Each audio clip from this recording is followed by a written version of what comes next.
Gugu Nayosi, Black Revolutionary Now. Just wanted to bring you this video on the lie of the 4th of July. And for years now, I seen my black people take part and celebrate this holiday, this European holiday, when we have Juneteenth, which is our true emancipation day from being enslaved African black people. So when I see Negroes taking part and saying, yes, this is our holiday, you are taking part in a holiday that when your people were still enslaved in 1776, we were still being beaten, raped, brutalized, torn apart on every level.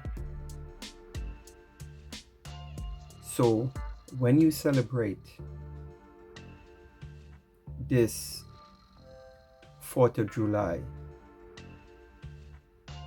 and you have your fireworks and you cook out and you're saying, oh yeah, this is my holiday as a black person in America,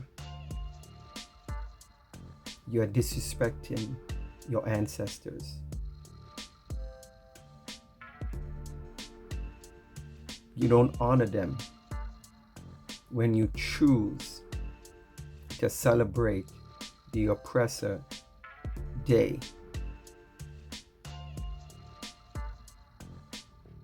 So when I see my people taking part in a day knowing the first 13 presidents of United States of America owned slaves. Thomas Jefferson, who kidnapped a 12-year-old black girl named Sally Hemings, took her around as his sex toy and raped this young girl repeatedly and had so many kids with her. This is what you celebrating. Francis Scott Key, who wrote the Star-Spangled Banner. And when you look at the 3rd standard, you will see how they disrespect black people. Go read it for yourself. So you wonder why Colin Kaepernick didn't want to stand for the national anthem. Why he took a knee. You understand why?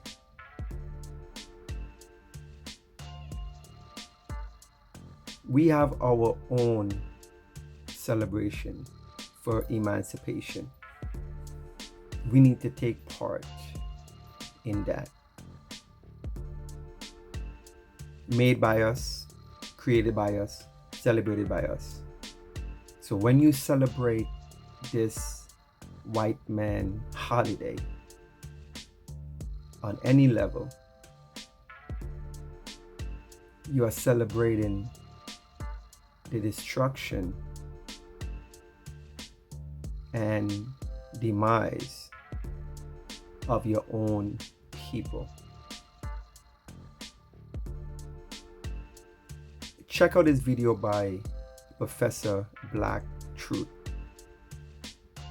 who break down the fort of HITE-LIE in his video address. Brilliant.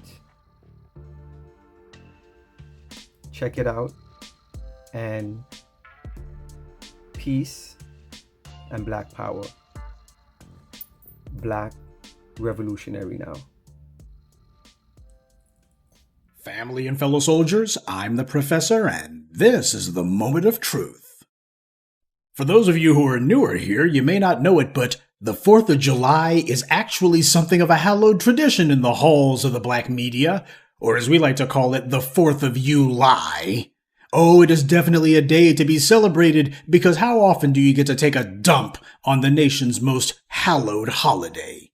America's birthday, the Day of Independence, the nation's oldest and most important holiday, or as we call it in black empowerment circles, just another freaking Thursday.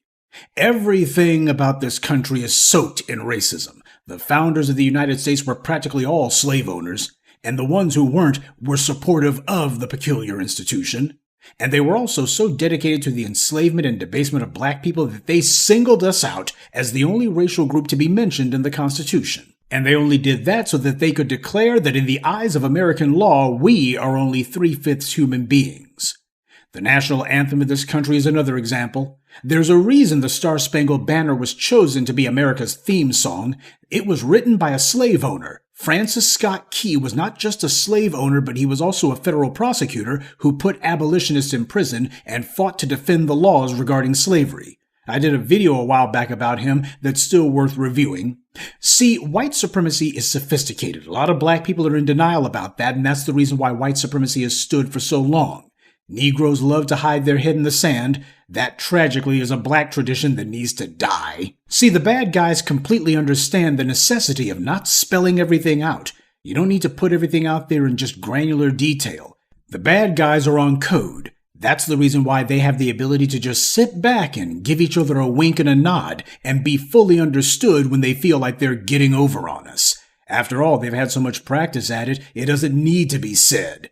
They love the American Revolution, or at least that's what they claim, especially on this day. It's all about the American Revolution. The American Revolution, you gotta be willing to die for this country. Greatest country that's ever existed on God's green earth. Rockets' red glare, bombs bursting in air. Oh, it brings a tear to my eye.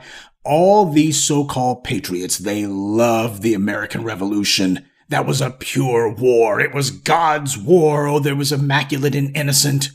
They love the founders of the U.S. too, mostly because they waged that war, right? And how much better would America be if the people merely adhered to the words of its founders? Isn't that what all of these so-called patriots keep telling us, right? All these white supremacists on the white right and the left, they attack black people whenever there's an uprising. But in reality, if these paper-thin patriots actually did believe their pap and gibberish about how important the words of America's founders are, then they would actually be giving black people a pat on the back whenever we decide that it's time for there to be a little noise made. Because in actuality, we're actually the ones living out what Thomas Jefferson himself advocated for. It's true. Black people are actually the only ones upholding the so-called spirit of '76. Now, I'm sure you're probably familiar with Thomas Jefferson's Tree of Liberty quote, watered from time to time with the blood of patriots and tyrants. Never mind that Thomas Jefferson wasn't a soldier, and he refused to ever take up arms for any reason. So when the American Revolution was going on, he was chilling over in Monticello and saying, let those other guys die for my country. Yeah, when he was talking about patriots losing blood for liberty, he was talking about everybody else. Coward. That's what he was. And so are the people who adore him so much. Now, the reason I bring up that Tree of Liberty tirade is because he actually wrote it in a letter to John Adams' son-in-law. What the white media and so-called historians usually leave out about this little bit of legerdemain is that this letter was Thomas Jefferson complaining bitterly about how the American Revolution and the attempts to ratify the Constitution were being portrayed by the British media. See, he wrote that letter in 1787, the same year that the Constitution was ratified. And it was against that backdrop that he wrote that letter because apparently the British media, and I presume certain sympathetic elements in the U.S. media, both of whom Jefferson attributed to the British government, were attacking the U.S. government at that time as being in anarchy. Jefferson makes an oblique reference to what today we call Shays' Rebellion, which was an armed uprising that had to be put down, and apparently the Brits were making a big deal about it. But Jefferson was angered by this to the point that he complained that other countries were believing that the U.S. was in anarchy, and that even people inside the U.S. believed it. I guess after all those years of putting out anti-black propaganda and even anti-black laws, Jefferson never figured that he'd be the one on the receiving end of somebody else's propaganda, huh? Now, it was at this point, as he was rebutting the idea that the U.S. was in anarchy, that Jefferson wrote the words, "God forbid we should ever be 20 years without such a rebellion." Well, when you look at the race riots that have taken place in this country, it's happened on the average at least once every 20 years. And yet nobody seems grateful for it. Nobody waxes poetic about, hey, old TJ said, God forbid should 20 years pass without another such revolution. And here black folks are fighting for liberty in this country. Oh, these black folks, they're the real patriots. That's not what they say. These clowns who claim to revere Thomas Jefferson so much, they conveniently forget his words when it comes to black people. But then again, that's why they love a slave-owning rapist like Thomas Jefferson in the first place. Because his degeneracy reflects their own. And that's the reason why you got all these folks psychologically masturbating today. Oh, the 4th of July, the day of independence, the day that we were free to keep all of the money and all of the labor from these black folks. Ain't got to split it up with Britain anymore. That's what they're celebrating. The day that they were able to cut the Brits out of the profits of black people's labor and ingenuity. That's what they're celebrating. One gang of slave owners thought that they were being very clever when they were able to edge out another gang of slave owners. What the hell kind of day is that meant to be celebrating? Only a fool celebrates it, or an anti-black racist. Now, if you're taking today as a chance to kick up your heels because it's a day off work, I don't have a problem with that. But if you're somebody who's running around and you're sitting here literally waving the flag and you're saying words like we and us when talking about the American Revolution, well, then you might need to get your mind right. And that means you need to be listening to the black media on repeat. That's a fact. When you see the once every generation uprisings in this country, you got the white media claiming black people are destroying their own neighborhoods. See, they're drawing from the same well as the British critics of the American Revolution that Thomas Jefferson was whining about. They're doing their own variation. Oh, this is anarchy in the black community. It's pure anarchy, I tell you. Actually, it's a lie. The businesses that get burned down, they don't belong to black people. It's part of the reason why they got burned down. They were seen as being economic eyesores by individuals who extract profits and money out of our neighborhoods and put nothing into them. And as for our homes, they go untouched. See, that's the problem that the white media doesn't like to report on. They like to put out there, oh, these Negroes, they're just a bunch of wild animals, I tell you. They like to call these uprisings anarchy. That's what the white right and the white left say about it. But nobody ever recalls the words of Thomas Jefferson. Nobody ever invokes them. Because when it comes to rebellion, well, black people aren't supposed to do that. Rebellion is supposed to be the sole preserve of white people. But black folks, on the other hand, we're supposed to merely obey, not rebel. And this is why we call it the 4th of July. Believe it or not, America's cardinal sin isn't necessarily racism. It's hypocrisy. This nation talks out of both sides of its neck, saying one thing and then doing exactly the opposite. All men are created equal. Nowhere in there did they say white men, but then again, they didn't have to. White supremacy is so deeply ingrained in this society that whiteness is simply assumed. And it doesn't have to be said. Part of white supremacy is that no one else is even considered. So it's not necessary to say white people because under white supremacy, only white people are human beings. If you're talking about something, especially something important, then it's only natural that you're only talking about white people because they're the only ones that things like that would actually concern. It's not necessary to say white people because under white supremacy, only white people are human beings. So human, person, American, and white are the exact same thing. It's only when they refer to black people that suddenly, well, we need to make sure we put black on there. Just to make it clear that we're referring to something other than persons, don't you know? There's no need for them to say all men are created equal except for those black people over there either. Black people are excluded from every arena of this society, and this country has gone to outrageous lengths to make sure it stays that way, so it's redundant to say everybody except black people. Black people have never been allowed on the inside to begin with. This country has lied every moment of its existence since before its founding. This country's very existence is a lie. This country was born in lies and will die in deceit. And I, for one, won't shed a tear for this den of vipers crumbling to dust. After all, does a decent man feel sorrow when a whorehouse burns down? That's like somebody who weeps for Sodom and Gomorrah and yet claims to be a good person. It don't happen. And I gotta tell you, one of the not-so-guilty pleasures that I get from taking down these white supremacist holidays is whenever you get these racists who come across these videos, they just get so mad, and I love it. That's the reason why I ain't gonna stop doing it, and you shouldn't stop either. They get mad. Well, if you don't like it here, go somewhere else. We built this country, fool. You're the one who came here as a tourist.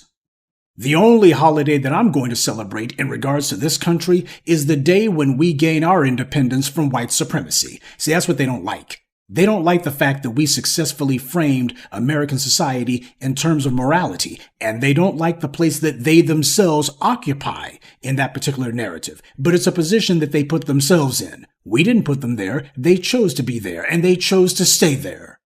So until then, the real cookout for July 4th isn't going to be on your patio or your backyard. Instead, the real American cookout will take the form of this country's cities occasionally having to burn. But then again, these so-called patriots should be fine with that because, after all, we are just upholding that American tradition of making sure that too much time doesn't go by without another such revolution. Right? Good day, and be one.